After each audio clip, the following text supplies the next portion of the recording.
মাদারীপুরের শিবচর উপজেলার সন্ন্যাসীর চর ইউনিয়নে জনাব জামান কামাল নুরুদ্দিন মোল্লার নেতৃত্বে এক বিশাল জনসভা এবং কর্মী সমাবেশ অনুষ্ঠিত হয়েছে। শনিবার ১ মার্চে বেলা ১২টায় পবিত্র কোরআন তেলাওয়াতের মধ্য দিয়ে সভা শুরু হয়।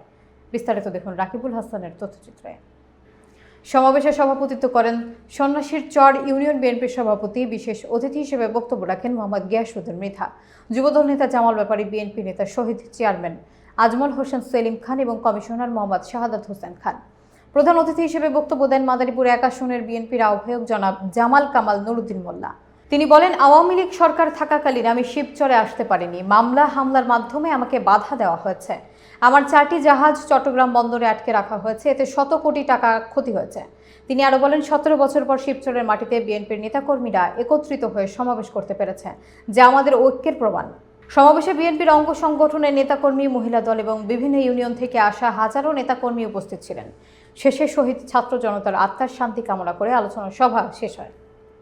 সজাগ থাকতে হবে, চোখ কান খোলা থাকতে হবে। দেশের ভিতরে শেখ হাসিনা পালিয়েছেন, তার কিছু চোর মন্ত্রী মিনিস্টারদের নিয়ে পালিয়েছেন।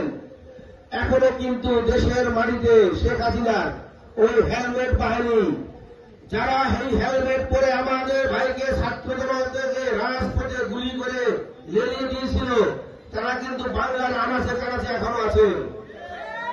শেখ হাসিনার চোর মন্ত্রিসভার কিছু পালিয়েছে, কিছু কিন্তু এখনো বাংলার মাটিতে আছে।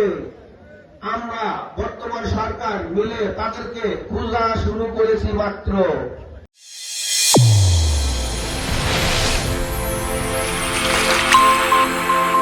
চ্যানেল A1 হৃদয়ের স্পন্দন।